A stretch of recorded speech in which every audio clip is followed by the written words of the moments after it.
What's up, man? Thanks for coming by the podcast. Thank you for having me. You know what? We made a big mistake in this. We did a podcast at 10 a.m., so it would be like kind of rude for us to drink. It's 5 o'clock somewhere. I mean, I brought the beer. But we could. It's up to you, but we can kind of kill our day. Yeah, why not? I'll take this one while we're on the podcast. Don't judge me, people. It's holiday weekend, Thanksgiving weekend. I'll stick with the crush. Keep it light. Keep it light for the day. So I brought 4 different beers for you today. Oh, perfect. So that's our hazy day. That's our number 1 seller. We got Raztastic, which is raspberry sour, very delicious. This is actually a beer that we made for the Altura Foundation. Oh. But it's an orange wheat. Pretty good. And then this is Tom and I's favorite beer to brew every year. So this is Crushtoberfest. It's at Mars, and we release it October 1st every year. This is the 5th year. We actually got a write-up in beer paper for it this year. Oh, so nice. Super stoked about that. So why don't you tell everyone who you are, man? I'm Eric Brummel, and I'm born and raised here in Riverside, so I was excited to see you're doing the Riverside Podcast and definitely wanted to get on. Me and my partner Tom opened this business, Route 30 Brewing, 7 years ago. We've been home brewing for just about 10 years. Yeah. Started in my mom's garage. Really? Hell yeah. It kind of got out of control. We're like, oh man, we can make beer for like 25 cents a bottle. Yeah, spending a lot more money these days. Yeah. Is it crazy to think back? Like, because you know what's funny? It's 7 years ago. It was like right when I got into real estate. So that's so weird. Like when people are like, luckily for us, we've had a media team for a little bit and we go back. And then like I look at old stories and I'm like, oh my God, like it wasn't that long ago that we were like. Sometimes it feels like a century, sometimes it doesn't. I know, right? I feel like lately I get caught up in the day-to-day a lot, so you don't think about it too much. But if I ever work late or something and I'm in between all my tanks, I'm just like, oh, man. This show is sponsored by Resilient Real Estate Group, powered by EXP. So, you're thinking about buying and selling soon? Yes, we know you probably know a realtor, your mom's best friend's cousin's neighbor who puts her face on the local shopping cart. But you know what? Our friends at Resilient Real Estate Group have helped hundreds of thousands of people sell houses over the years, and they definitely know what they're doing based on their 5-star review on Google and Zillow. So it doesn't matter if you're looking to buy $1 million house or a fixer-upper, make sure the next time you're thinking about buying and selling real estate, you give our friends a call over at Resilient Real Estate Group. And now we're back to the show. I made 5 gallons of beer in my mom's garage. Like, this is kind of now cool. You're here. So I gotta pinch myself every now and then. Yeah. So what made you guys go? I think the crazy thing is there's so many people that have like ideas or business ideas, and they're like always the one question I love asking everyone is like, where was that moment in time where it was like, hey, let's jump and make this an actual business? Like, what were you doing before? And then all of a sudden, like, what was the turning point where you were like, yo, like, let's do this? So me personally, I was a welder. I'd been working in construction for about 8 years, and then we just came by a brewery in the area that was actually selling. But really what it was is we started making homebrew, and we started taking it to parties and stuff, and people really enjoyed it. And I don't know, we just got like a feeling from that. Like, you know, cook a dinner for someone. Yeah. Imagine if the dinner took 4 weeks to make. So it was a really cool feeling, and I got to credit my in-laws too. They really just pushed me and Tom into it. Are they entrepreneur? Do they? They're entrepreneurs themselves. Oh, see, it always makes sense when the person's an entrepreneur. Like my parents were not entrepreneurs at all. That my dad worked at Stater Brothers for 39 years. So for them to hear the conversations that I have, they like. It freaks them out. Similar. My dad had the same job for about 38 years. Yeah, they freak out. Like, it's like, I got to hire this person. I got to fire this person. I got to spend 20 grand here. We got to spend 30,000 over here. They're like, my mom, like, literally still to this day has a heart attack. She's like, I don't want to hear anything. I wouldn't say they pushed me into it, but they definitely were like, you know, you can do this. Like, just give it a shot. And so I took that and just ran with it. And it's been going well so far. I've survived COVID, obviously. Yeah. But yeah, I wouldn't go back for anything. It's great. You work more hours than you do with a regular job, but somehow you still have a decent amount of flexibility. And I get to do what I love. Is different. The flexibility is what people get. It's flexible where if I gotta go dip out for 2 hours, I can go dip for 2 hours, or you know what I mean? My wife was telling me that she's like, you know, if we have kids, you're picking them up. I'm like, that makes sense. Oh yeah, trust me. But then that's also the hard part, because then people don't ever think you work. So they're like, hey, can you go do this? Can you go do that? Can you do that? It's like, no, I gotta work. Like, dude, you're the boss. Just dip out. Yeah. So what was like the first? Do you remember the first brew you made where you're like, this is actually pretty good that people actually like? That's going to be Hazy Day. Okay. Yeah, I'll be honest. We opened up. Our first 6 months was rough. we don't have industry knowledge. We didn't have industry knowledge. We were just home brewers. When you scale that up, even by times 10, we were pretty small, 50-gallon batches. Things don't translate. We took our pale ale recipe and we made it, and it was like a double IPA, and not that good. And then one day, Tom, my business partner, he comes to me. He's like, "Man, I'm hearing about these hazy IPAs." And I was like, "Hazy? They're supposed to be clear." And he's like, "Yeah, we're going to flip the sulfite ratio on its head." And I was like, that makes no sense. So we brewed it, and it was delicious. So credit to him for researching that and figuring it out. And it's been a hit. It's been killer ever since. Today it's 25% of total sales. Oh, really? I have 16 taps at both locations. So, are you guys in any other restaurants or just your brewery? We do some restaurants every now and then. We kind of open downtown to avoid having to do distro, so we'd have a second retail location. But we were in Yard House for a bit. You can catch us in the local liquor stores every now and then. We stay at Country Folks. I have a barbershop where I'm all 4 taps on the barbershop, and Oak Quarry Golf Course. We got 4 taps over there. So we spread it out a little bit, but these days we're getting more into the private labels. Okay. It's a great opportunity, and then we get to network with businesses in the area. So, when I open my warehouse next year, so this office is gonna be gone in a year. Our lease is up, but we're building. My goal is to build a man warehouse. Okay. Where I work out of. There's gonna be a golf simulator, full bar. You're gonna need a custom beer. Exactly. We're gonna have a batting cage, right? Yeah. I just want to have a place where people just love to hang out and do. We're gonna have multiple podcast rooms and stuff, cool and concept. That's gonna be the goal. And then every month we're just gonna roll the back gate up, bring in a food truck or one of my clients that own a restaurant, and just throw a party every month. That's awesome. That's the goal. Okay. That's what I'm saying. You working on that right now? Oh, dude, I couldn't sleep last night. Do you have that issue? I couldn't sleep I could not sleep last night. I was literally manifesting what would the warehouse look like? And my girl's like, "What's wrong?" I said, "I can't sleep." She's like, "Why?" I'm like, "I'm thinking about the warehouse." She goes, "Go to sleep." I'm like, "No, it's in my brain right now." ADHD, man, my mind races at night sometimes, and same thing. Last night, Festival of Lights is around the corner. Oh, bro. Just trying to get ready, and I'm just like, I don't think people know a list of million things to do, and I'm just like, oh man. So is this because you guys, when did you open that spot? 19? No, yeah. The opening day of Festival of Lights, 2019. 19, yes, I remember. I rolled through. But then this is the first year, because 2020 was done. 2021 it was dead. They did the lights. Yes, but they didn't do the fireworks. There was nothing. Yeah. They just lights are up. Yeah, so now this is the first full-blown. And the only difference I can see so far is the street closures. So they're doing a street closure this Friday. Yep. But I think that's it. And I believe in 19 they did the street closure multiple times throughout the month. Usually 19 it was, I've been here since 17 or 18, and it was Friday, Saturday, Sunday, always roadblocks. Yeah, I don't think that's the case this year. No? I think it's just Friday. That's why they're putting the orange barriers. I was wondering why they were doing that. But they still got the fireworks show, the vendors. I don't think the horse and carriage is coming around, but there's going to be a lot of stuff to do. There's still going to be a crap load of people down here. Yeah, I'm excited, man. It's been, downtown's recovering slowly but surely, but it's nice to see. So, yeah. There's a reason why you guys have never gone through food? Throwing food in the brewery? It's a hassle. And, I mean, we were flying by night already by starting a brewery. We never owned a business before, and it took us a while to figure out how to run that properly. Throwing food in the mix. Yeah. I'm not a restaurateur.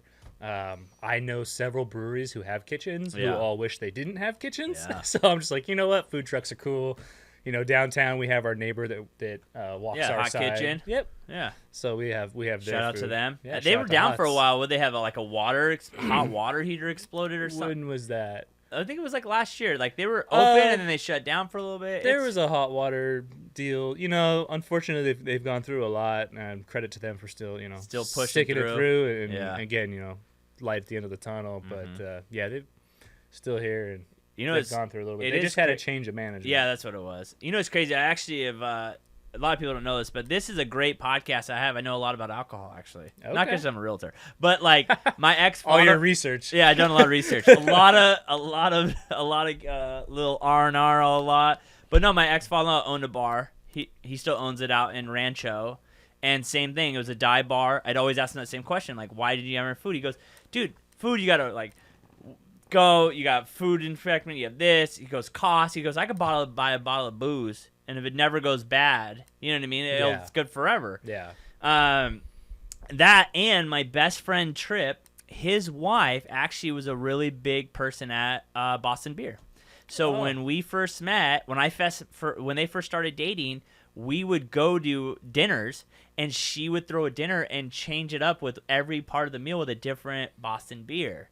So I've done the brewery. That's cool. I've hung out with the owner of Boston Beer. That's cool. So so it's crazy to think like everything you're saying about like how they would talk about the same thing. Like we can only make this beer in a small batch. Big batch doesn't make sense. Yeah. And they use a certain water from like St. Louis or something. Like water is extremely important. They'll tell you as you're learning and reading and becoming a brewer. They say, you learn your sanitary practices, you'll always make good beer. But until you learn your water chemistry, you'll never make great beer. So that's what happened. The Boston Brewery, how it all broke in, a little history, for everyone, is that it wasn't that good until they moved to Boston and used a certain water, and then it went. Yep. But it's crazy how many they brew a year that, like, none ever even make it. So how many are you guys brewing on a regular that just never make it to bottle? Oh, like how many batches do like we toss? or not toss, but like how many do you try? Where you're like, how many like you try one, it doesn't work. Try one, it doesn't work. Every now and then, probably every 3 months, we do a one-off beer, and it's not like the hottest seller. Yeah. But I mean, these days, like I said, as long as you're clean, it's drinkable, it's good, and not too often. Less and less so as we become seasoned brewers, and we understand what malts are going to accentuate what, and what hops can attribute, and it's very much keeping it simple. Like, I talk to homebrewers all the time. They show me a recipe, and it's like 8 different grains. I'm like, you got too much going on. Well, is it too hard to duplicate? No, it's not incredibly hard to duplicate. That comes down to water. If you ever want to duplicate someone's recipe, like think of water as like your seasoning in food. Like, it's where all the salts are. Yeah. And So you guys use Riverside water? We use Riverside water. It's extremely hard, which is not bad. Minerals are good. Lots of calcium, that's good. Lots of magnesium, that's good. Our chloride to sulfate ratio is already built for IPAs. It's just a little too alkaline, but easy fix there, a little lactic acid, and you're good. You bring down the alkalinity. So do you struggle with buddies of yours hitting you up for free beer? Actually, no. Not as much as I thought I would have. Dude. I have a hard time getting my friends to pay. Really? Or, I mean, giving them free beer. Like, no, let me pay. Dude, you know what's crazy? I love it. People always are like, yo, let me hook you up. I'm like, no, dude, I'll pay. And they're like, they're like, what? I'm like, I'd rather pay because I know that's helping you. Yeah. That, you know what I mean? Like, it's not worth it for me to like get like a free beer. Yeah. So, but Tom and I have very much become the beer guys in the group. So if there's a wedding in our friend group, obviously we're bringing the beer. Draft day for the fantasy football, we're bringing the beer. So we do what we can to supply for them. But if they ever travel to our breweries, they will almost always pay unless I catch them at the register. Yeah. So, which I appreciate. They supported me. And, you guys are always busy. Like, I walk past there all, especially weekends. There's not a time where you guys are ever slow. Weekends down here are great now. Yeah.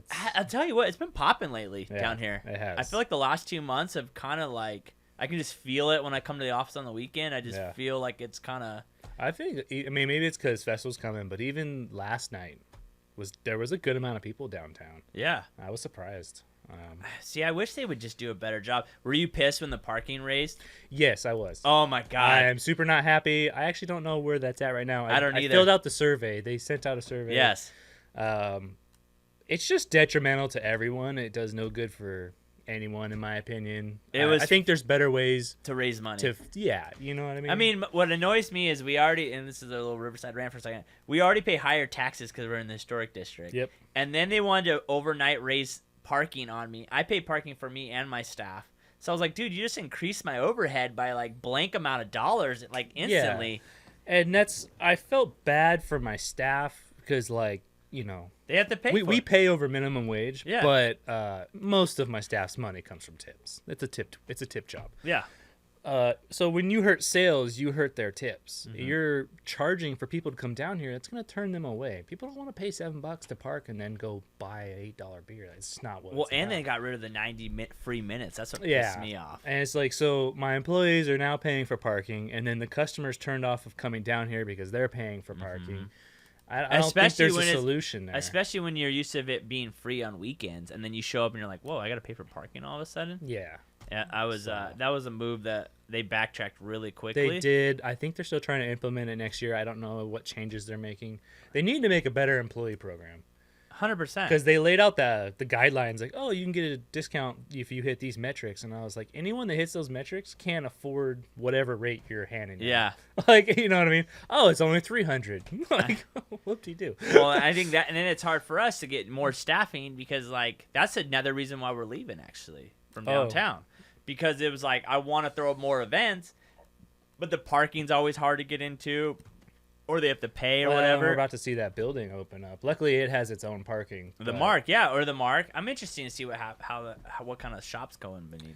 I'm excited too. I think they're already leased out. Yeah. Hearsay. Don't quote me here. Oh goodness. Grapau? Really? Is going in. That'd be great. Don't quote me. Don't quote me.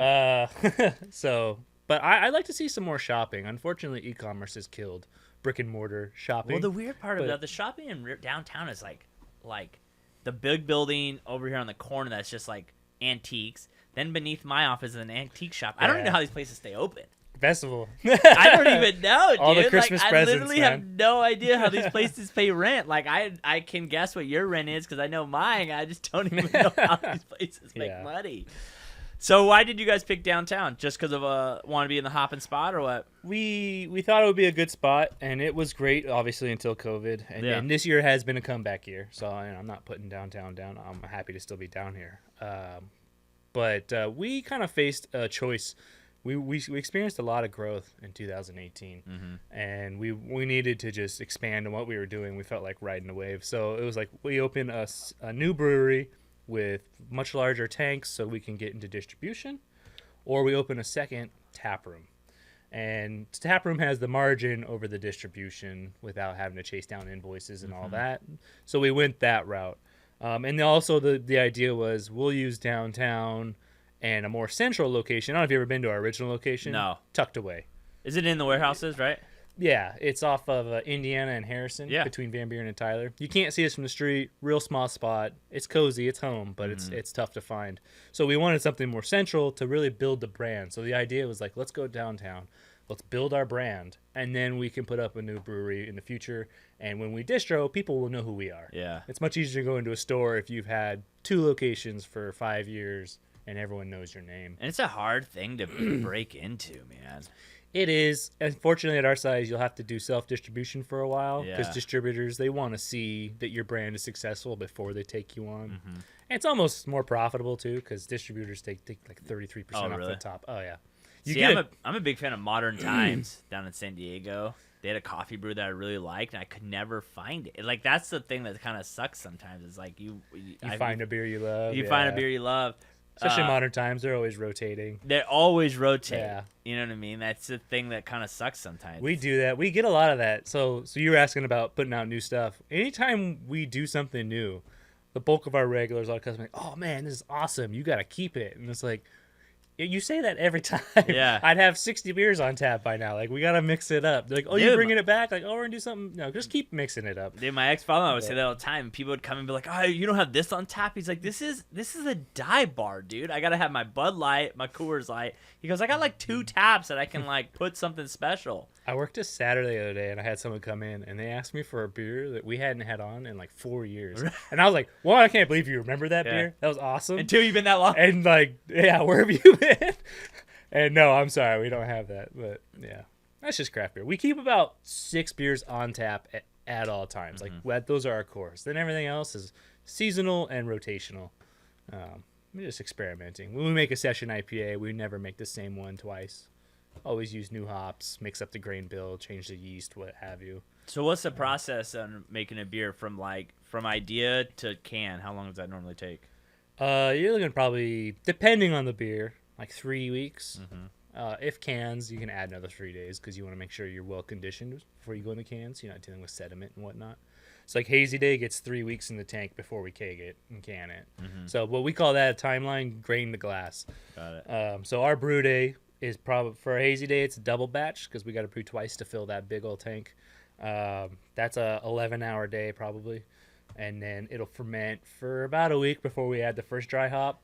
couple more days go by, smack it with a second dry hop, crash it, let it condition for a week, carb it up, and then, get to packaging. You know I can waste no time, cause I gotta keep it tight. I'm in my bag, got my eyes on the price. You know I can waste no time, cause I gotta keep it tight. I'm in my bag, got my eyes on the price. You know I can waste no time, cause I gotta keep it tight. Give me the bass, give me the beat. I'm in my bag, this round is on me. Give me the bass, give me the beat. I'm in my bag, this round is on me. Give me the bass, give me the beat. I'm in my bag, this round is on me. Give me the bass, give me the beat. I'm in my bag, this round is on me. Do you guys do kegs for people to buy from you? We do. We ask for time in advance, you know. I get a lot of calls like, do you have this specific beer? And it's like, no, you know, kind of just tell me what you're looking for and I'll work with what's in my inventory. Yeah. We're kind of undersized right now. It's downtown's great, but and our brewery's great, but we just have short ceilings at the brewery. I can't get larger tanks in than I have already, and we're kind of pushing it. Like, it's hard to keep up. It's another reason we don't do too much distro is because it's hard enough to keep all the taps full of both locations with the tanks that I have. So. Yeah. So is the goal to get like a big warehouse, or? The goal is to expand.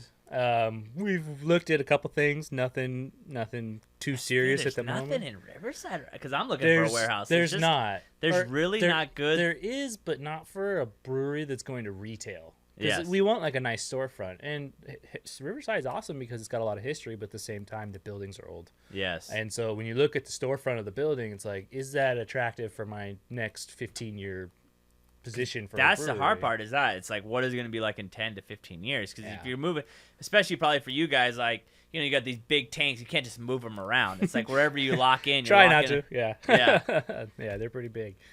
So we'll see what happens. We're looking to expand so we can do more things. I've had a lot of people come up to me with some great ideas for pushing beer out the door, and it's like, I would love to service that. It's just not physically possible at this time. Yeah, we actually, I'm surprised. So you guys are focusing on doing like one-offs, right, with like companies and stuff like that, right? Yeah, it's a new thing relative to us. It started with Altura, and then we shout out to Altura Foundation. And then Made, are you familiar with Rico? Yeah, of course. I was just in there the other day. We did a Belgian triple for him, and then I just did one for NV Media, Jessica over there. Oh, Jessica used to rent this office out. Oh, okay. Yeah. She's right down the street from us now. Oh, yeah. Yeah. So that's why I was downtown last night. She was picking up her custom cans. And so, you know, some of these opportunities we search out. Some of them just come to us. I know Victoria Club. I'm a member of Victoria Club. I know we had a Vic. It was called the Vic beer. We had a blonde and an IPA, but I think they're gone now. I think whoever did them is not doing them anymore. But we sold those there was a long time. I think for almost a year we had those at the club. It was cool can that kind of had Victoria Club all over it and things like that. So Oak Quarry tried to get us to do it. Oh, really? But again, it was like too much. So like these ones are one-offs. They wanted like a 19th hole beer specific for them to always have, and I'm like, man, that's awesome. Remember my name. Yeah. I'll call you in 2 years. You just don't have the bandwidth to do it. I just don't. Yeah. That's what sucks. When you're being held back by production, that's my I call it my bottleneck. Dude, it's like it's like so frustrating. That's where I am at right now. It's like I think every business hits that like where you're like, I want to get here. Well, and then to get there is just a ridiculous amount of money. And it's like, can I afford this debt? Can I come up with the cash? No, I can't come. So is there only two owners, or do you have secret? It's me and Tom. Two? Me and Tom. Coming up on 7 years, January 1st. So. Did you guys to start the business? I mean, you can answer this or not, but did you guys just take out debt? We did. Yeah. But not with a bank. Oh. We were 25 and no assets. Truly had someone that believed in us, and they wanted to see us do it, and so we took a loan. A little hard money loan. Yeah. Yep. Interest. Yeah. It's amortized. There's no favors being given. 10 there. points. 10%. No. Lower than that. Lower than that. Oh, okay, that's a good loan actually. That's the thing that people don't get too. It's like it's so hard to get started because most banks won't lend on you. No, and 25 years old, zero business experience. Oh yeah, don't own a home. you know? Right. So truly, we were. We have like if this doesn't work out, I got nothing for you to take from me. Yeah. So we're thankful for that person and them believing in us, and we've got them. So we're over halfway through that loan. No. And then they've given us 3 loans since for equipment, and we've paid them all off. So it's become a really good relationship. But we're truly fortunate to have a private angel investor. Of course. I mean, without them, we're not doing this. It's just not possible. But But breweries are good things to invest in because it's a lot of assets. If you look at my place, stainless steel tanks, as long as you take care of your stainless, it actually appreciates. Really? Yeah. So my tanks are worth more now than they were when I bought them because they're in the same condition because it's just stainless. Yeah. Passivate it, clean it, take care of it. So how many staff members do you guys have? Right now I'm at 5. 5. Yeah, not too incredibly much. Tom and I do basically everything except for run the tap room. That's up to our people. They're the ones working in there every day, getting the beer sold, providing the customer service. Tom and I are in the back brewing. But we had 7 or 8 before COVID. But it's tough to get everyone the hours that they want / need with that many. So it's nice to have. We have 3 people that almost, not quite, but almost full time. Well, you're going to lose one soon, so it doesn't matter. Yeah, Rob. Thanks, Robert. Damn it, Robert. Dang it, Robert. But what's crazy is... Love you, Robert. Your place to be... And me and Robert actually talked about this because one day I went in there. It's actually a scary place to be a bartender at, I think. Or to work. Because, everything's custom. So it's people want to ask questions about brews. So if you're not a brew expert... Yeah. You know what I mean? Well, we do hire people who love craft beer. Yeah. He fit into that. And we try to educate them. It doesn't happen too much, but when they ask a lot what's coming out, and we tell them, here's what's coming out, here's what it tastes like. Who runs your guys' social? We do. You do? I wouldn't say we do the best job, but yeah, it's us. That's you? It's us. Just you? Or do you guys split it? It's split between the 2 of us, but usually I'm the one posting, and we have an employee who, when we do trivia and stuff, he takes pictures for us. Got it. He takes cans out and he'll snap some photos for us, and yeah, it's a we've handed it off before, but I'm sure you're familiar. It's a pretty expensive thing to outsource. Yeah, because I charge people. Yeah, I do. Yeah, I think. No, I know, but it's just back then we just weren't in a position to carry that overhead, and it was just I don't How much was it? Oh gosh, I don't remember. More than $3,000 a month? 15? No, less than 15 a month. Yeah, 1,500. Yeah. It's the hard part about social that people don't get is it can be very time consuming. Especially these days, all the content is just getting more complicated. I feel Dude, you can't just post a picture anymore. Dude, it's so hard now. I hate it so much. And what really sucks is that it's frustrating because it's you might make a really cool, interesting video, but your niche is so small that you can't rely on tons of views, because it's just not there. But if I made a video about a hot topic item right now that's going on in the world, obviously more people are searching that. But then does that really bring any value to my company? So what I don't like is I feel like there's a lack of originality out there. Oh, everyone just copies everyone. It's just the trends thing, and it's you're not setting yourself apart. You're just being a close follower, and all that works. I have a buddy, he kills it on social media. He does great. He gave me some tips, but some of it was just grab the top trending audio and then take a video of something and use that audio. And I was it just feels so unoriginal. What's trending? Grab that song. Here's a video of my place.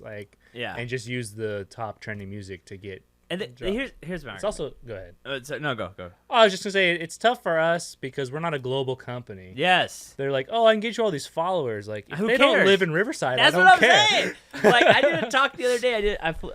First speaking engagement. I was really proud. Someone paid me to fly to San Jose to speak to their company and fly back in one day. That was really cool. I'm not gonna lie. Thank you, Danny. But I told them I'm anti TikTok, and they're like, why? But you get so many views. I'm if they're not in your market, who gives a shit? And it's all about you have to go viral anyways. Who cares? For me, this podcast, we get about 150 to 500 views a podcast. Yeah. Those are Riverside people. It's hyper local. That's super hyper local. Only Riverside people want to watch this thing. So for me, it's would I rather have 150 to 500 Riverside people watch my Riverside podcast, or throw a clip on TikTok and get 200,000 views, people all through the United States that are 12 years old that don't really matter to me anyways. Yeah. You know what I mean? I think the viral thing is just stupid nowadays. Yeah. Because it doesn't equal money. Unless I'm No. running ad revenue on it, which TikTok, you don't get ad revenue. It's like, what does it matter? Yeah. I where I could use a social media company is it's tough to keep coming up with content because it's like, well, we can hero shot the beer. Yeah.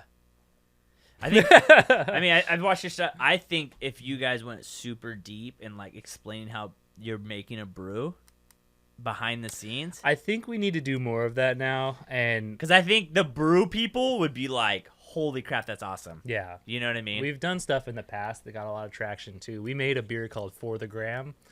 And in our stories, we did polls so you could vote on what ingredients would go into the beer. And so that was killer because then I think we got 50 people or more on every story to vote, which I thought was pretty good. And then when it came out, I mean, beer sold like crazy. And everyone could, this is beer that they made, right? Dude. And when we made it, we did that little is stories awesome, of all of dude. it. So it's tough to get creative, but that's one of it. We've noticed too, like when we're in the post, Yeah. you know, Tom and I, we don't like to put the center of attention on us all that much. You know, we just like making beer. But unfortunately, the reality is like when one of us is in the post, Yes. it performs insanely well. And it's just like there's a lot of It's true. people that have come to our brewery, gotten to know us, and Yeah. so they want to see us. Do people come and ask for you? Like, is he like? No, they don't ask for me, but if you walk out in the tap room on a Friday, you're going to be stopping at every table. Oh, really? Yeah, I mean, 7 years is a long time. It was this Friday, actually. We were pretty full, and I just wanted to go talk to my food vendor. Yeah. But I basically knew everyone in the brewery, and so you got to say hi. And Dude. not trying to be rude, I love getting to talk to them, but Yeah. it's tough to split your attention so many different ways. And then each table's got a different topic. Yeah. But I love all my people, and it's what makes it feel like home. So. It is crazy how. Do you guys have a lot of regs? Do you have a lot of regulars? Oh, yeah. Yeah, like but regulars what keeps businesses alive. You know what I mean? Like my ex-father, I would sit on the patio with him. He knew every single person that walked to his place because it was the same people every weekend. The coolest part about it for me is to see how they come to our brewery to drink our beer, and now they're all friends. Yes. So recently there's a regular had a birthday at someone's house, and there was like 20 of our other regulars there. And most of them weren't friends before coming to Route 30. So what's the And cool that's part? like the community. That is like, that's cool. but that's the cool part. Yeah. That's the I never thing. would have thought like my beer would bring people together in that way, you know. 7 years ago, building Yeah. okay, go back, and I know we're kind of jumping around, but like, what was the first brew and what made you make it? Like ever as a Like, business? No. It was a blonde. It was just a beer kit from But beer. what made you go like, I want to make my own beer? To be quite honest, Tom and I were drinking at a brewery that's no longer around anymore, unfortunately. Inland Empire Brewing. I remember them, yes. And so we were just in there, and back then IE was still small, and so the owner Paul was there, and we just asked him like, "You guys make it?" Like we went to go buy a keg originally. We were just looking for a keg for a party, and then that was like our first exposure to, oh, you can go to a brewery and drink. I was like, what? You know, I'm 21. Yeah. And so he takes us in the back and he tells me all about brewing, and I don't understand any of it. And he's like, oh yeah, you can make it for like 25 cents a bottle. He's like, there's a store down the street. And so started reading on it. I think a year later, bought a beer kit. And I hit up my buddy Tom. I was like, dude, you want to make beer? And he's like, heck yeah, I want to make beer. Yeah. And he was there that night, and that's where it started. And it's funny because I just found this. So we had brew sheets back then, just little to record what was happening. We brought a beer kit for more beer. And so the other day, this lockbox from my mom's house, she's like, I don't know what's in here. And I was like, oh, I used to keep my airsoft stuff in here. Yeah. And I don't have the key, so I go to my buddy Dave, and we cut the thing open. All my brew sheets from homebrewing. That's awesome. And so we found the one. It was December 3rd, 2012. It was the first beer we ever brewed. And I even wrote on the title, it says Brew Cherry Popped. Dude. So we're pretty stoked. We're going to be posting about that. That was like a couple weeks ago this happened. I framed it. So it's like, dude, we're coming up on 10 years of actually brewing beer. So that's exciting. You know, it's funny. You said your dad worked somewhere for 38 years, you know? Yeah, I worked there for 8 myself. Oh, so he was a welder too? He was the plant manager. Okay. I worked there as a kid in middle school. And then while I was Child going to labor laws, who RCC, cares? yeah, they were like, bus pallets on the dock. I got $3 an hour or something. We won't name them. But, yeah, and then while I was going to RCC, I started working there. And then I learned to weld at RCC. And one day the manager was gone. The owner was gone. The welder broke his foot. Oh. And we had 300 pieces to weld. And I knew how to weld, but I've never done it there. So I just hopped on the machine, and the owner actually came back from his vacation in Ireland. He saw that I had welded everything, gave me a big raise, and promoted me to lead man and welder. And I stayed there for quite some time after that. So It's crazy. The one thing that I will say, like, about, even though owning your own business is very difficult and very stressful. And what people don't get is that when you are an employee and you go home and you check out, owners never check out. it's probably the one thing I miss. I will say that as a con of owning a business. Checking like, out. Yeah, I just remember like 3 o'clock on Yeah. weekdays, punch it on Friday, see you Monday. Yeah. No. Right? You know? Like, and that's the thing. It's just not. You But- get calls, you get. But that sheet of paper is so awesome. And if you ever, are you gonna plan on having kids one day or no? Do you wanna I have think kids? so, yeah. I don't know if I'll ever have kids, but I have nieces and nephew. But it's like that moment to show your kids one day, like that is awesome, dude. Yeah, that's why we framed it, and it's pretty cool. So we need to do more of that. I think downtown we're lacking, like, do more like photos and things on the wall, kind of sharing our story. Because I think the coolest part about the brewery is just is the story behind it. Do you think the walls just don't have enough history on them? In my place, Yeah. my walls they need more of everything. Yeah. Got some big blank spaces. Need to put some art up, man. So you said Tyler, our buddy of mine and yours, came up with a name. What was the history about around the name? He just understands that Tom and I were classic car enthusiasts, Mm-hmm. and so he just came to us one day with a literal pitch. He was like, "Here's why you should be Route 30." And how far were you in the like? Were you guys already brewing at this point? We were home brewing. Okay. We hadn't opened a business, and in fact, we didn't even know about the opportunity to start one yet. Yeah. And we didn't have an investor secured, none of that. Yeah. So, but yeah, he came to us with a pitch, and we liked the name. Tom and I, we just couldn't come up with the name on our own. It was like ET Brewing. Yeah. This beer's out of the world. Like, no, that's too cheesy. Yeah. And Which is so difficult too. If people, the name is so difficult. your name is so important. The name is It's so important. And to be able to tie it to what you do, because we didn't go the classic car route. Yeah. We talked about doing car shows. We never did it. You know, we just thought it might end up looking too much like a 50s diner. Got it. And I would say, like, we were young enough, 25, getting into business, we were just still kind of figuring out who we are as a brewery. Like, who are we? As a brewery and what's as the a person. vibe? What do we want to look like? Yeah. And so that's changed over time, but the name is still close to us, and I love how our regulars shorthand it. It's like, oh, we're going to 30. You want to go to 30? You know, we're going to do 30 racks. Yeah. I love the saying. We say, hey, come to the brewery, take 30 for yourself. But we tie the name to our brewing style, because you go to a lot of these breweries these days. Not all of them, but a good amount of them. They kind of pigeonhole themselves into like 3 styles. Yeah. You know, IPAs are popular, and you should have several of them. But there's a lot of breweries out there that's just like, oh, we have 6 IPAs, 2 stouts, a sour. Or we have all sours. Like, you come to our place, we got sours, we got IPAs, we got stouts, porters, amber lagers, regular lagers. We put up a blonde. I got a citrus wheat. Like, coast to coast is like our brewing style. We do it all under the sun, because we think it's important that you can walk in and find a beer that you like. You know, Even the worst is when you go to brewery, there's too many. Yeah, don't. Dude, I went don't to place, do 30 taps. I went to a place in San Diego that the whole wall was brews, and I was like, I don't know what any of these things are, dude. This is what I like. Like, You just pick me get some. tired just looking at it. Dude, I'm like worn out. I'm like intimidated by it. I'm like, can we just go? Can I get a Coors Light, please? Like, I don't even know what to get right now. I was actually there with my buddy who lives in Wisconsin, so I was like, yo, just give me whatever you're getting. Like, I'm not a real. I can really drink anything, to be honest. Like, what is your favorite beer to drink? Oh, that's tough. There's several. Obviously, I love a good IPA. Been into session IPAs lately. The only problem is double.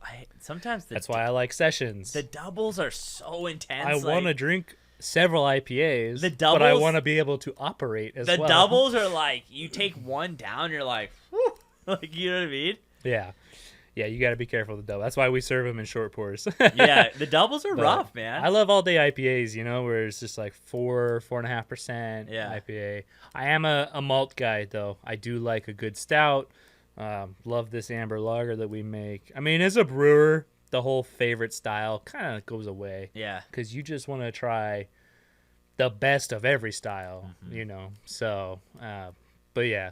I guess that's the same thing with housing. Like with me, people are like, "What's your favorite house?" I'm like, "I don't have one." They're like, "Why?" I'm like, "What does it matter to what my favorite house is?" Like, I don't really care. Yeah. I'm here just to show you I what have your favorite styles of beer I don't care for, Yeah. but I mean that list is pretty small. And outside of your brewery. What's your favorite beer to drink? Because you have to not drink only yours. well, it's true. Brewers get tired of their own beer. I do love. Let's see. Well, someone solid I'll always go to, and they're not like a small micro craft brewery, so craft beer world, forgive me. But I have yet to have a beer from Firestone that's bad. Agree. I love their hop variety packs. It's awesome. So if I'm just going to do something from the grocery store, that's what I'll grab. If I'm not going to the grocery, I rarely go to liquor stores, but I'm active with the Guild, which is an organization for all of the Inland Empire breweries. I'm the sitting president. I'm stepping down next year. But I just love trying beer from all the breweries in the area. And also just see what people in my backyard are doing. And You know I can waste no time, cause I gotta keep it tight. I'm in my bag, got my eyes on the price. You know I can waste no time, cause I gotta keep it tight. I'm in my bag, got my eyes on the price. You know I can waste no time, cause I gotta keep it tight. Give me the bass, give me the beat. I'm in my bag, this round is on me. Give me the bass, give me the beat. I'm in my bag, this round is on me. Give me the bass, give me the beat. I'm in my bag, this round is on me. Give me the bass, give me the beat. I'm in my bag, this round is on me. What are the other? I mean, not to throw a little competition. No. Who else is in Riverside Brews? What else is out there? all Riverside. Yeah, just Riverside. So you got us, you got Thompson, you got Wicks, you got Packing House, your Rail, All Points. I've actually never been to Wicks. I went to high school with them too. Never been there. Off La Sierra. Yeah, I know it's I just never been there. You got the newest one is All Points, and Where's that one they're off Chicago, I believe. Okay. They're right across the street from your Rail, so you can hit two in yeah. one. And then I think IE, I don't know if they're around anymore. IE closed, but it became Kitchen Sink, was just a contract brewing thing. But for Riverside right now, that's it. And Stone Church recently moved a tap room downtown. I do. Like They're a Corona brewery. I do like their food. Yeah, they're doing. Oh man, fish and food's chips. so The good. fish and chips are bomb. You know, it's crazy. One of my old clients, the chef that was there is at Stone was his chef at his restaurant. Rafa? Yeah, Rafa was his chef at. Sorry, Dan, for forgetting your old restaurant's name. What was your restaurant's name? I don't remember. Something with a B. Are you talking about Vinos. Vino Veritas? Yeah, so Dan Bear. Me and my wife loved Vino Veritas. Dan so Bear sad. is my client. I sold his house. Oh man. And so, funny story about Dan really quick. So Dan's house, he had a house off Overlook, and it didn't sell. And one of my agents at the time were cold calling people that's house didn't sell, and Dan got on the phone. And Dan's like, yeah, you give me $1,000 to let you sell my house. I walk, and I go, done. It was $1 million, so, roughly a good amount of check if I closed it. Walk up, roll into his house, $1,000 cash, pulled it out, threw it on the table. I said, let's do this. And he's like, let's do it. And I never been to his restaurant before. And then I actually threw that was in 18 or 19. I think it was 19. I threw a party here, and I had him cater it. Best food I've ever had in my life. Dude, the best Italian food ever, dude. He is awesome. Dan is a great man, dude. I was telling Scary, Rafa. but a great man. He was listen, Does he still have a Vino somewhere? No. Shut it down, retired, because they turned that into All Star or whatever. Yeah. Which I don't go to. I didn't protest. care for the vibe. No, me and Dan became really good friends. That's the one cool, like, same thing what you say about, like, people coming into your industry, like, and you're like, oh my god, like, same thing with me. Like, I never thought getting into houses, kind of the same thing. Like, I didn't think I'd ever do this, but like, I've made some great friends. Like, I would show Dan's house. The buyer would leave, and then I would sit with Dan for like 2 hours, dude. I think just it's hanging. the most valuable thing in business that you can Go get. body to body. So I mean, no numbers, but Yeah. like Tom and I aren't rich. Yeah, for sure. We're not making a ton of money doing this. We get to do what we love. That's Yeah. kind of the payment. But the people that you meet, the connections that you make, that's everlasting. Yeah. You know, if ever, God forbid, Route 30 is not a thing, I have all these people that I know. That you can make a call. And I make a call, I can figure something out, Yeah. you know, and I have those references. But also, more than that, just getting to be with other business owners, listening to them talk about their problems. Yes. And what they're doing about it, or I'm complaining about something that I'm dealing with, and they're like, oh, man, been there, here's what I did. That's invaluable. That is. Especially if they got through it well. And You so know, it's I think just, that's the biggest mistake people make. I think they want to try to do this all on their own, and it's like, you can't. Like, it's not possible. It's not possible. And why would you pass up free education? Dude, it's literally like you can learn. Like, I would sit with Dan because Dan would tell me stories about the restaurant. I would sit for him with hours. Like, we would do this, and then we did this, and then we got through it this way, and then you know what I mean? It's like, oh my god. And then try to figure out, like, especially when they're not in your industry. I always love talking to people outside the industry. Because then it's like, okay, how does this person handle their thing that we can maybe bring into How does that translate to what I'm doing? We can bring it into our industry that no one else is doing. Yeah. You know what I mean? You should read a book called Traction. It's on my desk. Oh, my man. It's on my desk. It's great. I haven't implemented the systems yet, but You don't have any rocks, if we bro? started a brewery- Rocks are hard for us. My employees, they're not goal-oriented. They're service-oriented, you know what I mean? Yeah. They're supposed to provide a good but, time. But you and Tom, I guess our rocks could be like, move this beer this quarter, or I don't know. We could have our own rocks. you should have your own rocks. Yeah, absolutely. Yes. So, like, what would be a rock that you think they need to do in the next 90 days to move the company forward? We need to get a solid plan in for expansion. Yeah. Yeah. Like the brewery or another location? Another location. Oh. Orange Crest? Or do you want to go outside of You know, we Riverside? tried Orange Crest years ago Really? before COVID. What location? Do you know where the In-N-Out is? Yeah, over there. By the airbase? Yep. There's a spot right there. It had a patio right across the street from In-N-Out, and we were looking, but we couldn't come to terms on pricing. Yeah. They wanted retail money on what essentially was a warehouse, and it's like, nah, I'm not gonna give you $2 a square foot. Yeah. I'm a brewer, dude. Like, yeah, they put like one building. It was like 10,000 square feet, and all the other buildings were 40,000 square feet. And they're like, "This is retail." Like, no, that's not how that works. Yeah. So, but it's okay. Things worked out for us, I'm trying to anyways. think where else where else would you think in Riverside? By the mall? Maybe we want a new building, not a new building, but like something maybe 30 years old. Would the Plaza do well for you guys, do you think? See, that's tough again because like I need to be able to manufacture. Uh, I need minimum 15-foot ceilings. Yeah, the Plaza's not really good space. And I have to be in manufacturing zoning Yeah. or mixed use zoning. So I don't know what's gonna happen yet. We talk about it all the time. It's so limited. Yeah, it is. We've looked in Riverside for quite a while. Tom's always on LoopNet. Oh, I found this. I found that. You know, and Because I know there's a but few spots. it's tough to beat. As much as we're not visible where we currently are, but we are right off the freeway. So if people are looking for us, we're not hard to get to. Yeah. So it's actually not that bad of a location. The mall's down the street. We're next to Thompson, so you have two breweries you can hit when you come to us. So we're pretty picky. Do you guys only about want to stay in when- Riverside, or would you expand outside of Riverside? I would consider it. Yeah, I don't want to go into that too much, Yeah. but had some disagreements with the city downtown, and I will see. That's what happened to me with the city right when COVID hit. I got a call. They're like, "Hey, we've been undercharging you taxes," and I'm like, "What?" Oof. And I go, "What?" And and then we kind of had. I said, "Okay." I said, "You have two choices now. I'll leave, and you'll lose this space, and this space was vacant for a long time, and we're in COVID, and it'll probably stay vacant for at least 2 years, and you'll make no tax dollars, or we just kind of keep things how they are." And she Yeah. goes, "Yeah, let's just keep things how they are." I said, "That sounds like a great plan to me."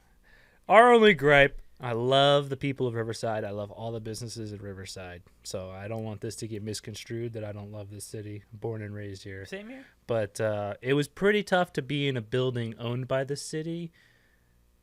And then I followed all the rules of COVID, and I got zero relief. And I'm not asking for a handout. Oh, for but sure. But when the sentiment is close your doors, but don't forget to pay your rent, Yeah. that hurts. Same thing I mean, here. they could have gave me $500 and I would have been happy.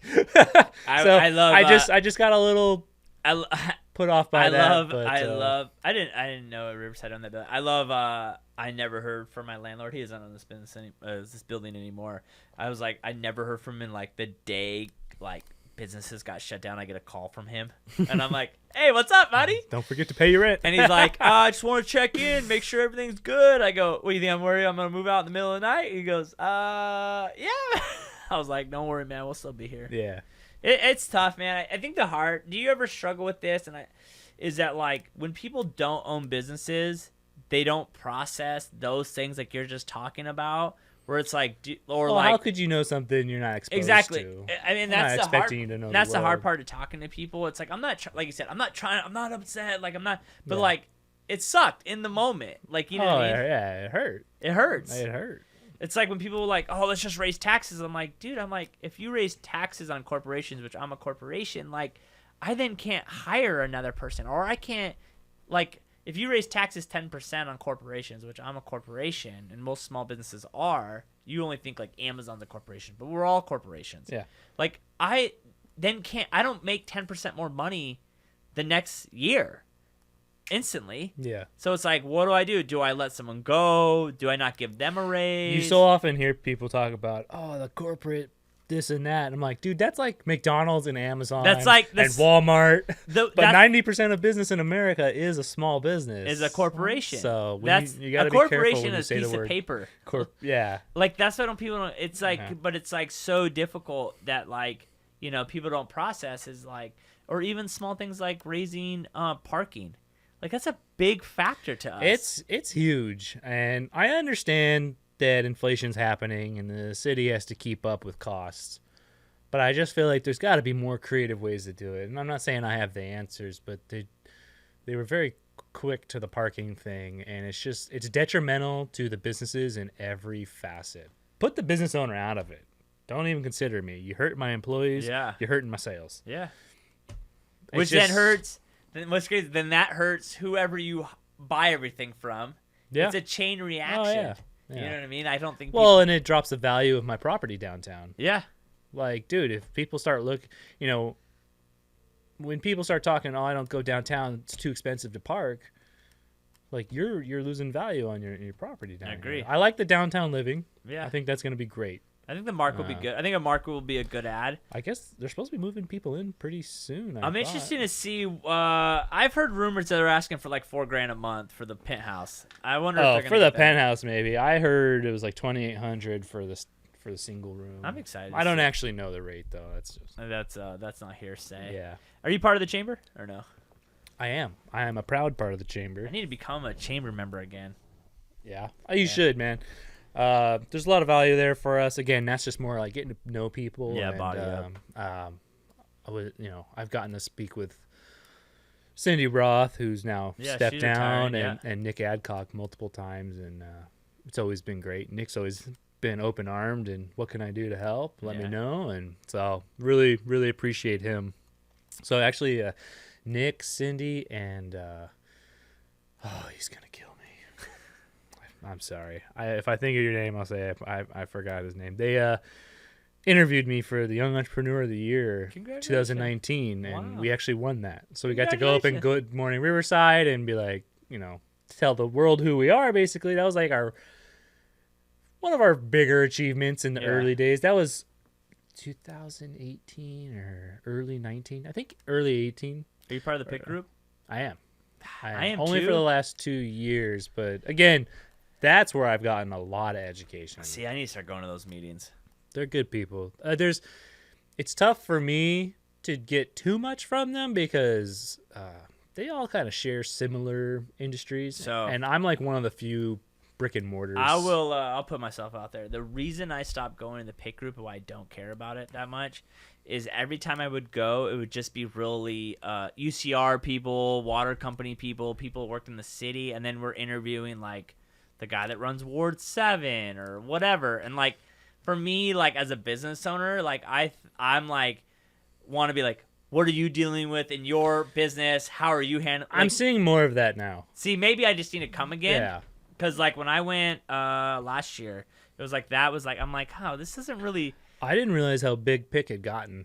It's gotten a lot bigger doing than I better. I think they probably struggled through COVID, but I did a rooftop event with them recently where they handed out some the Impact Awards. Oh yeah. Man, there was like 60, 70 people up there. Really? I I couldn't should've believe gone. it. And I saw a lot of people that I know. Was that City Hall? On the rooftop of, was it the Art Museum? Oh, the art museum. Riverside Art Museum, I think.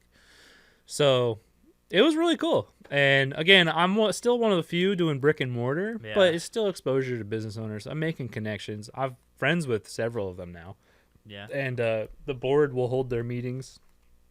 Not all their meetings, but I get a call or a text from the board like once a month. Hey, this Tuesday, can we rent a table? They come spend money at my place. Yeah, that's all that And matters. so I'm like, that's awesome. I think for me, it's like now that I want to do this full time, because our goal next year is to drop 2 What's Good in Riverside podcasts every single week. Mm-hmm. Like, I'm going to have to do more of the body to body, like people like, hey, do you want to be on the podcast? I'm going to have to send some people your way. Listen, man, I'm all about supporting, dude, because I think that good karma plays. You know what I mean? And I think the other thing is, I think that as the network of people, I believe in your network is your net worth. Obviously, everyone says that. And for me, it's like, I've always thought about it as like, how do I bring value to someone and how can I help someone outside of what we do? I hate realtors. I hate real estate, to be honest. And I hate realtors. I hate realtors that post, like they'll post, it's December. We'll get back to like December 27th, 28th. You'll start seeing like, help 50 families this year. No, bro, you sold 50 houses, like, or whatever. You didn't really help them.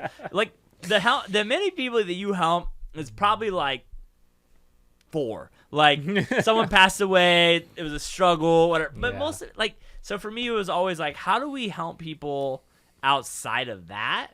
And it's like, it's entertaining. Like, I love doing this. It's fun. Yeah. Even though I hate talking to people. I'm the most It's tough. I'm getting a little bit better at it Isn't these it days because funny? I'm doing it a lot more, but I'm surprised. I'll tell you what, if you guys did like behind the scenes breweries, you should Yeah. start a podcast. we've been approached about it before. Man, Sure. I had a guy, Tyler, one of Tyler's friends. We were home brewers. He was ahead of the game now. We kind of laughed at him back then, but now I'm like, oh man, he was kind of ahead of it. He was like, you guys should film your brew and just Yes. talk about what you're doing. I was like, dude, that'd be like 4 hours. No one's gonna watch that. Yes. Now I look at content today. I'm like, man, had we done that 10 years ago, Dude.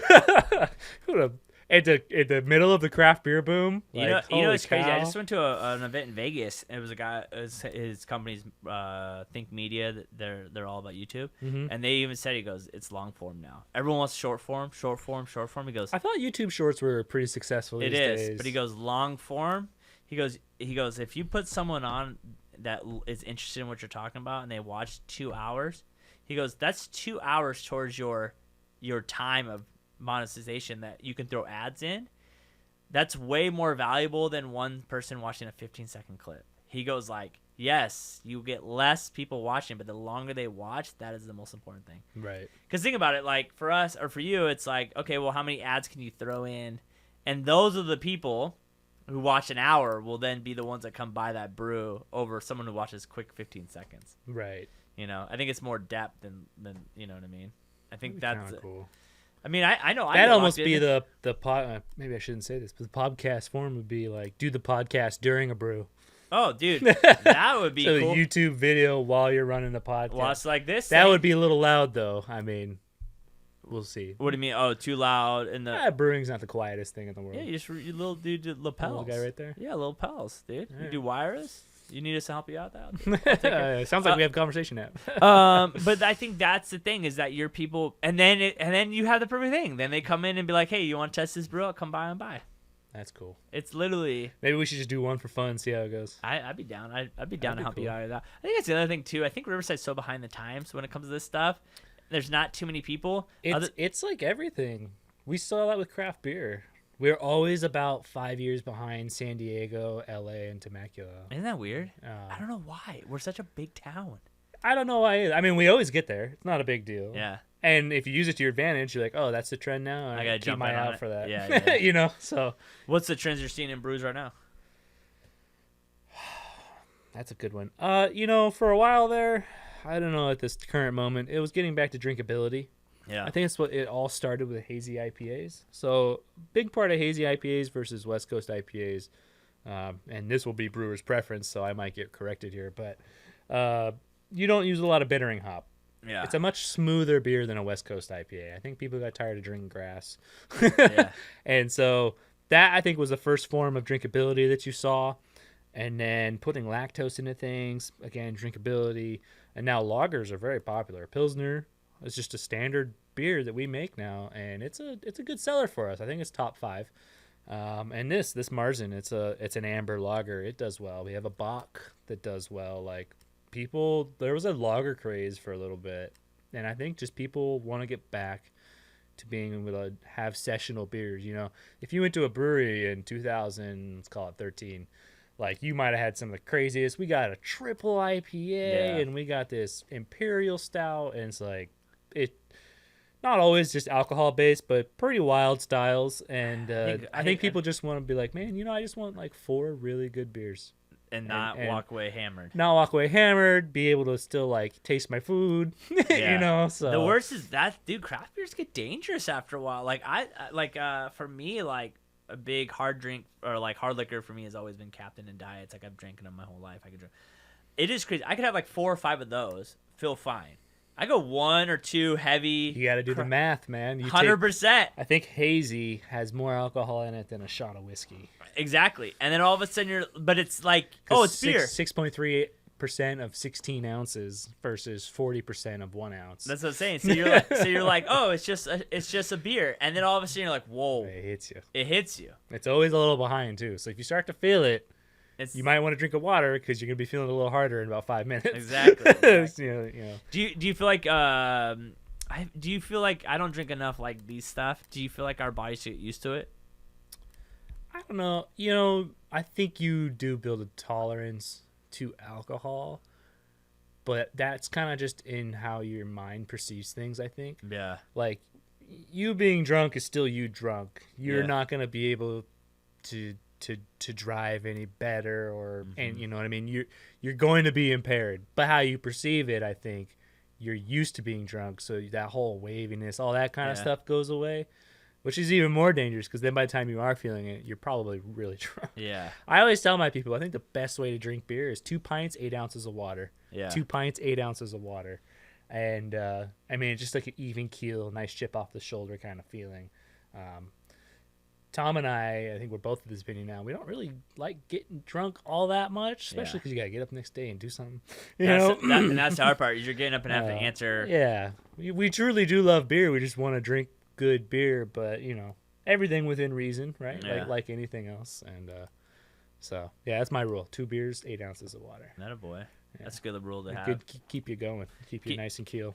I'm just not an all-day drinker either. I don't watch football. I don't watch sport. That might be the only time I drink all day. I do my best not to drink before noon if I'm watching football, but if you're with the guys, I mean, it just happens. Mine is vacation. When I'm like, we just got back from Mexico, and I'm like, literally, it's 8 a.m. I'm like, I'm on vacation, cracking beers, like, you know what I mean? Like, you're on vacation. I'm on vacation mode for me is just like, let's just have a great time. That was all me day. in Germany. Oh, really? Oh, man. Yeah. Like, you have to. Dude, Germany, you can tell they've been brewing for hundreds of years. Like, it's just a different level. Beer is just so smooth. I mean, I'm not a huge wheat beer guy, but out there, I made my wife a bet. I was like, she was taking a little video of an area we're at, and I was like, I bet I could chug this Stein. It's 32 ounces of wheat beer, and I put it down while she took the video. Oh, it's just too easy to drink, man. Their number one selling style right now, or not number one selling, fastest growing style in Germany is non-alcoholic beer. Really? They love beer that much. Bavarian breakfast is like 2 sausages and a beer. Oh. But because they're starting to have to commute more for work like the rest of the world, because jobs are getting further and further from home, but they want to have beer in the morning, so they're drinking non-alcoholic. That's how much they love beer. It's so they don't care about the alcohol. It's so crazy, like other cultures and other places, how they treat alcohol than we do here. Yeah, it's interesting. It's pretty impressive. It's like when I was in the Dominican for 4 months, it was like no one cared. Like if you saw someone at 11 o'clock drinking a Presidente, which is their beer there, that's their main beer. Like at the local bar on the corner, no one cared. Like it was just like, that's what we do. That's cool. It's a different vibe. I actually do enjoy that. Like if I could get a Presidente right now, actually, our plan is to go to Miami next year for something, and I'm like, sweet, I can have some Presidente. Like literally, because like it's just it's fun to taste other places and other countries. You know? I really liked. We were at East Germany. You know, out here, I think the law treats that alcohol with so much taboo that it creates problems for alcohol. Because in East Germany, you can walk down the sidewalk with a bottle of beer in your hand. No one cares. Yeah, like here, it's like you go to Vegas. Oh, we can walk around with alcohol. Like, I think it's not a special thing out there. They're like, yeah, you sure. Well, it's just like, what is it? Italy? Italy, you can drink wine at like 13 or whatever, and like people are just like, it's a lot of countries. It's beer and wine at like 16. Because when you don't make it a big deal. Yeah. You know what I mean? It was a big deal in my household. I was never exposed to it early. I mean, my but parents my don't father drink. is a recovered alcoholic for 30. Oh, sorry, Dad. 36 years. Are you worried? Probably wrong. Were they ever worried that you were going to take that on? My mom was. If they were, they didn't share it with me. I think my mom may have said something to me once or twice. I'm pretty self-aware in the fact that I have an obsessive personality. Me too. When I get into something, like I obsessed go way with it. too far into Yes. it. For instance, one time I brewed beer in my garage. Now you have You know what I Yeah. mean? But that's what takes you to be successful. You have to Right. become so obsessed with it Yeah. that, like, when the bumps come in the road, you don't get bounced off track. But I think I've had so much beer in my life now. You know, I understand when I'm at work, like, what's an okay amount to have. And got to remember, like, I got to drive home. I gotta work. And so, and I don't, actually these days I have been again. But for a while there, I wasn't drinking too much at home. That's the one thing that people always ask me all the time, because we have so many events, dude. I've tried to do I've tried to go 75 sober so many times, and I'm like, an event or this event or that event, and someone was asking me, I was like, but I don't drink at home. They're like, you don't drink ever at home. I'm like, I have no desire to pop open a drink at the house. Maybe we'll have champagne every once in a while. There was like 2 years, probably like 19 and 20, that so I really love like a good Scotch or Irish whiskey. So I just didn't drink beer at home because I just needed to get away from beer for a little bit. Yeah. 20. Okay, 20 was a little weird when we couldn't go anywhere. I polished up. I have about like 80, 90 bottles of wine at the house. I polished up a bottle at the night and be like, I'm like, well, if I'm hungover tomorrow, who cares? I can't too do easy, anything. man. You're told not to go anywhere. I know. Oh man, this is my first time having. So I had COVID twice. Once before the vaccine was out, and then once after. Yeah. Yeah, I am vaccinated. I don't care what people think. And both times was asymptomatic. Oh, really? I just ended up drinking. Uh, Like, well, you can't leave the house, and you can't leave. You know. What else are you gonna At do? the time, my father-in-law was staying downstairs. Oh. Or we were in his house, really. But so when I had COVID, it was like up in the room, you know, basically on detention because God forbid, I give it to him. yeah. So yeah, I just go down to the garage, grab some beers, go back up upstairs. and play guitar because I'm not allowed to leave. Yeah. So you like playing guitar? I do actually. I bought a guitar before I opened the brewery, and I got to practice for like 6 months. Never got good at all, and it just sat in a corner. And then COVID hit, and my business got shut down for like a solid like 2 months of just nothing going on. Yeah.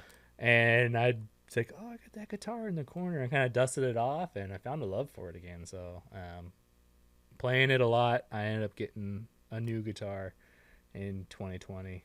And so, yeah, it's a lot of fun. How's your wife? What did your wife do? She is Director of Communications for ITS Oh, okay. at UCR. Oh, nice. Yeah. I don't know her official title. I'm pretty sure that's correct. But she's doing great. She just won Employee of the Month, actually. Wow. Shout out to my beautiful wife, Alex Crystal. That's exciting. So, Yeah. well, man, this is a great talk. I love. It's always great to see the business behind, or the face behind the business. You know, Yeah. and especially what's your age now? 30. 32. I'll be 33 in February. I think people always ask me every time I do this or whatever, like, why do you do this? Because there's so many great stories. Like, everyone focuses on Rogan, right? Like, Rogan's the man. Like, Rogan's the greatest podcast in the world. Or every podcast we watch nowadays, it's like some epic people, right?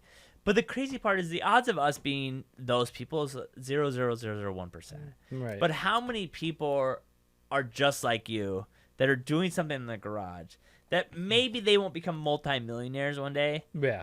but you live a good life? Yeah. No, and I love it. And it's just, It brings a lot of joy to your heart. You know, Tom and I, we used to always kind of pinch ourselves. We'd be brewing, and then, so we have glass doors at the brewery. And so we'd be brewing on Friday, and you look out, and all of a sudden, last time you saw the tap room was 3 people, and now it's like 40. It's like, oh, man, that's so So you guys cool. brew Fridays? Not anymore. No? Not with Downtown, no. Friday's a like cleanup day, run the beer stock for the weekend. We used to brew on Fridays, though. Do you force yourself a day off or no? Sunday. Sunday's your day off. Sunday's my day off. Is it? But they're open. You guys are open Sunday. We're open Sunday. The 2 people that work, well, I mean, anybody can work a Sunday, but we got a pretty solid group right now, and none of my employees currently need me to stand over their shoulder, and like I don't have to be there. I know if I got certain people there, it's taken care of. Nice. So yeah, Sunday, we both love football, and it's just like there's never events on Sunday. Yeah. I end up working a lot of events. I did the marketplace and the Magnolia Marketplace Yeah. all this year, and beer fests are on Saturdays, and so Sunday's always like the day.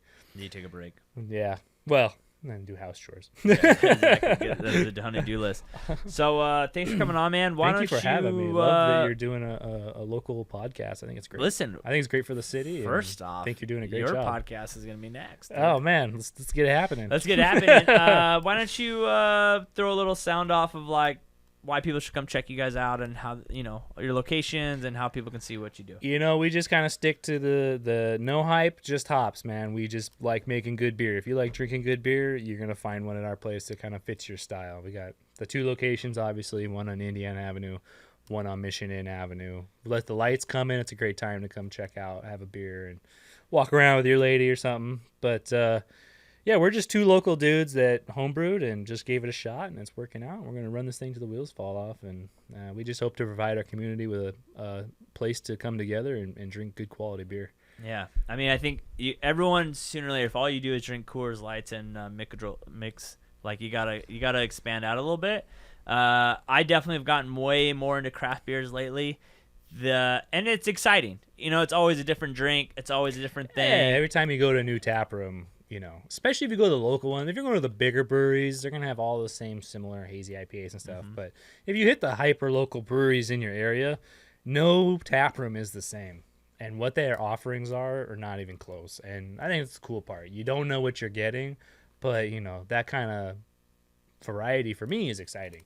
Yeah, and then you can do a little flight. Oh, yeah. Get a little flight. Route 30, we call them road trips. Road trip. What is it, 6? Up at the brewery, we do a flight of 6, and downtown we do a flight of 4. Yeah, so a flight of 4. So if you're like, I don't know, just get a little taster. Yeah. You and your girl, bring her down, have a little dinner, a little lunch. Oh yeah. On a Saturday or Sunday, get a little buzz, and have a great time. We're in the canning now, so if you need a 6-pack or a 4-pack or a growler filled or a crowler fill, we have every takeout option available to you. So. And then if you need a keg, hit them up. Yes, sir. Little ahead of time, but you can get a keg, and when we have the man warehouse, we're gonna have a special beer in here. You'll have a special beer there for sure, man. Thank you so much for stopping by. It's always great to hear people that took an idea and took it into what you guys are doing. I'm excited to watch you guys grow. Remember, guys, make sure you go follow them on social media. Stop by. Festival Lights are going to be crazy. Make sure you go have a few brews. I'll tell you what, this is a great beer. You got to check it out. And until next time, guys, peace.